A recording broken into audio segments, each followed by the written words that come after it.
commissionnés chez leur grand-mère à Famlem, dans le 2e arrondissement de la ville de Bafoussam, Delors Nembou, 14 ans, Mefo Laurence, 12 ans, et Tala Marsim, 7 ans, n'arriveront jamais.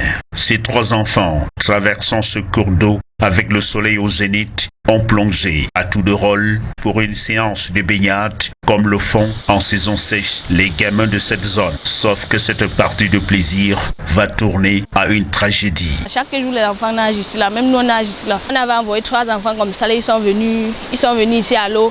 Ils ont dit qu'ils voulaient nager. Ils sont entrés dans l'eau pour nager. 2 garçons et une fille. Ils sont entrés et ils ont commencé à se noyer. Impuissants face à la tournure des événements, les 2 autres qui n'avaient pas encore plongé alerteront les parents. Les autres sont rentrés. Ils ont couru, rentré dire à les parents que les autres ils sont dans l'eau. Les fouilles commencent sans succès. Les gens sont entrés là-bas dedans pour le chercher. N'importe qui, quand il voulait entrer, ça voulait aussi qu'il descende dans l'eau avec lui. Les rites traditionnels sont mis à contribution. On est allé voir le chef de quartier là. Il a demandé qu'on parte acheter la bière avec l'huile, le sel pour aller verser là-bas pour qu'on puisse remettre le corps. Quand on a mis ça dans la nuit à 23h là, le matin à 5h, on a retrouvé un corps avec une corde attachée sur la main du dernier, de celui qui avait 7 ans. Les populations vont collecter de l'argent pour solliciter l'expertise des creuseurs de sable dans le fleuve Noun.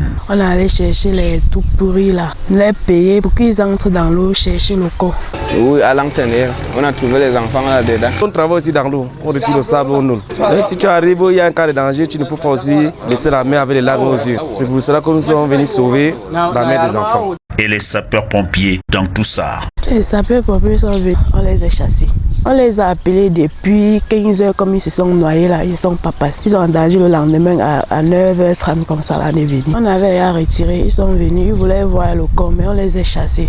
Que s'ils descendent pour voir le corps, on va brûler la voiture. La psychose hante les esprits des riverains qui voient leur unique coup d'eau devenir au fil des temps un tueur silencieux. Il n'y a plus un autre coup d'eau, il n'y a que l'endroit là qu'on parle. Il y avait un autre père là, quand il voulait traverser le Maïgo, sa cola est tombée dans l'eau. Il est descendu pour ramasser sa cola. Il a ramassé quand il voulait y a traverser. Et le torrent est sorti là-bas, lui porter ses mains. Lui l'a emporté pour partir avec lui. Et après ça, il y avait aussi une maman, elle traversait, elle est tombée dans l'eau, cassé le pied, elle est décédée aussi. Ces derniers appellent les autorités compétentes au secours. À notre passage, rien n'indique que 3 enfants, en voulant se baigner, ont perdu la vie.